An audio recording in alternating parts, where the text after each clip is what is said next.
Donc je vais essayer de donner un éclairage un petit peu différent sur ce que j'appelle moi l'ethnicisation, qui n'est pas un mot qui existe vraiment dans le dictionnaire, mais qui mériterait d'y être. Donc l'ethnicisation, une autre forme de violence.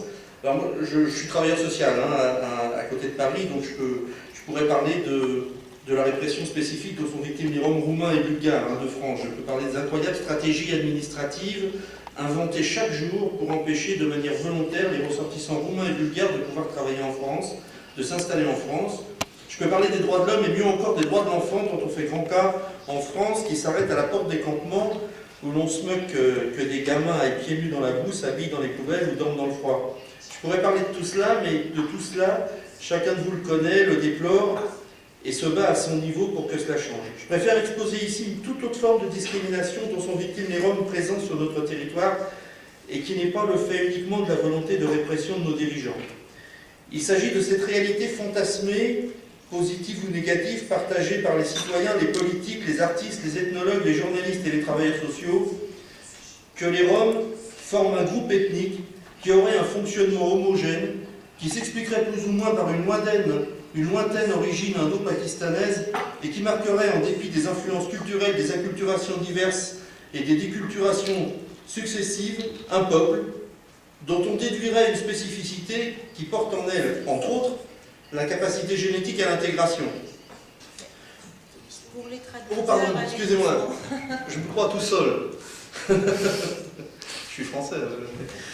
Alors, nous avons eu en France, et Madame le rappelait, un épisode tout à fait exemplaire en 2010 qui montre, s'il en est besoin, comment aujourd'hui peuvent être perçus les Roms roumains par les politiques, à qui on ne peut rapprocher a priori ni racisme, ni xénophobie, mais simplement d'être à l'identique d'une majorité de citoyens normalement constitués. Je vous rapporte l'affaire, très court. Une famille française installée depuis plusieurs années dans un village français casse 4 arbres et brise des vitrines en représailles à la mort d'un de ses enfants tué par la police.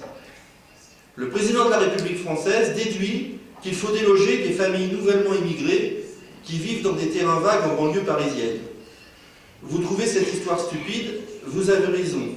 Mais si je vous dis que la famille qui a cassé les vitrines est manouche et que les immigrés en question sont des Roms roumains, vous comprenez que le président de la République française a établi un lien ethnique entre des personnes qui a priori n'ont rien à voir, qui ne se sont jamais croisées, ne parlent pas la même langue, dont aucune histoire commune depuis au moins 500 ans, ne partagent aucun mode de vie, mais on les dit tziganes. J'insiste sur ce point qui, à mon avis, et par les effets délétères qu'il provoque, est une vraie forme de discrimination et de violence faite à des personnes. Je rappelle que le racisme ne fonctionne pas autrement. Pour qu'il y ait racisme, il faut qu'il y ait un discours populaire allié à un discours scientifique récupéré par une volonté politique. Nous y sommes avec les Roms. Le discours populaire s'est construit dans notre inconscient collectif au cours de l'histoire par les romans, les films, les chansons. Il s'agit à chaque fois de présenter un groupe dit tzigane comme un groupe homogène au fonctionnement similaire, comme on le faisait des Noirs ou des Juifs dans les années 40. Les grandes caractéristiques des tziganes sont donc la proximité avec la nature, chère aux romantiques allemands, le refus de la terre d'attache, l'amour des chevaux, la rouerie des femmes, souvent prostituées, comme Carmen ou Esmeralda, les règles de l'honneur, comme dans ce film récent appelé Le Lyonnais, le génie de la musique ou de la danse. Populairement, la tziganité passe par le sang et l'enfant tzigane, même abandonné, se réveillera un jour attiré par les grands espaces. Chez les auteurs du XXe siècle, les tziganes sont aussi dangereux, voleurs et trafiquants. Mais ce discours populaire a été encouragé par un discours scientifique, anthropologique, ethnologique. Il s'est construit sur des livres dits spécialisés, écrits par des tziganologues, entre les années 50 et 2000. Tous insistent sur les spécificités de l'ethnie tzigane, faisant une généralité de constats repérés dans un groupe précis. L'idée est très ancienne, trouver ce qui fait lien entre les gitans, les roms, les manouches, ignorant les spécificités de chacun, les histoires familiales, les influences des cultures traversées. Les hommes sont spécialistes du feu et du métal, ils vendent des chevaux, les femmes sont douées pour les lignes de la main, la bonne aventure. Les ethnologues écrivent des livres basés sur les livres précédents, basés eux-mêmes sur les livres précédents, donnant des caractères universels à des constats locaux. Le besoin de créer un groupe homogène, répondant à une norme culturelle identique dans toute l'Europe, est un besoin scientifique structuraliste que l'on retrouve dans toutes les recherches de l'époque, mais qui pour les Tziganes est encore bien réel. Ajoutons à cet état de fait que les Roms roumains et bulgares sont en quelque sorte de mauvais pauvres, qui ne répondent pas à ce qu'une société moderne attend de l'assistanat social, qui ne répondent pas à ce qu'une société moderne de l'assistanat social est en droit d'attendre de ses pauvres. Les Roms ne restent pas confinés aux banlieues, ils amènent l'image de la misère au centre-ville, parfois même sur les Champs-Élysées. Les Roms refusent des récupérations politiques faciles.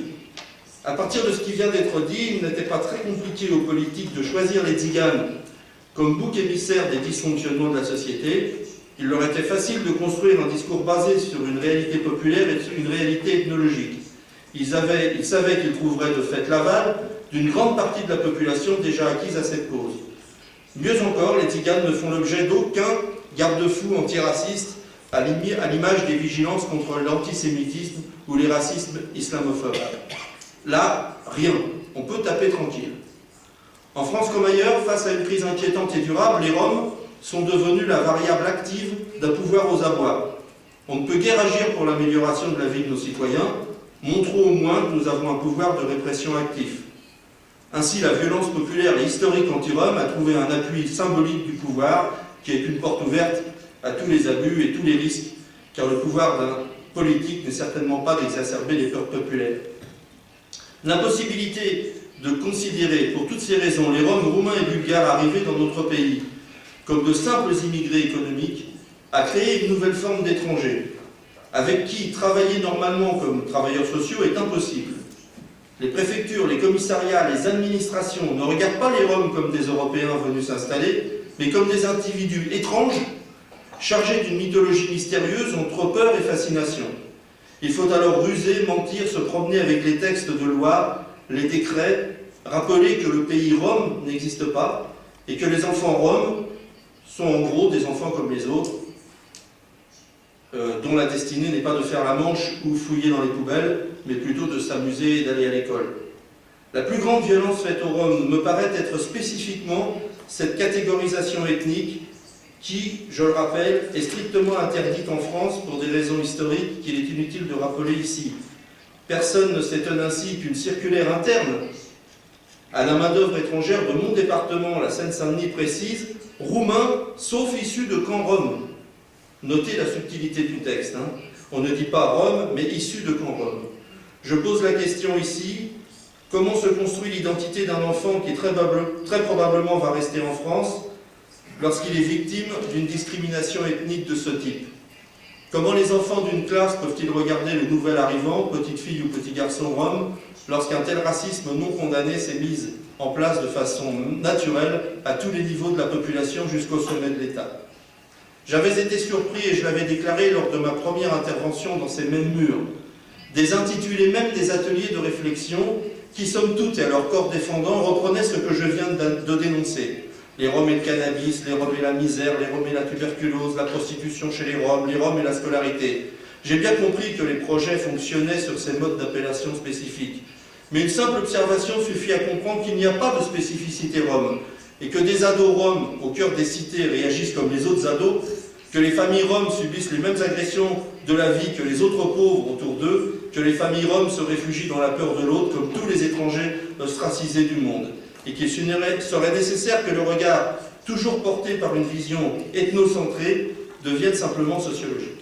Merci.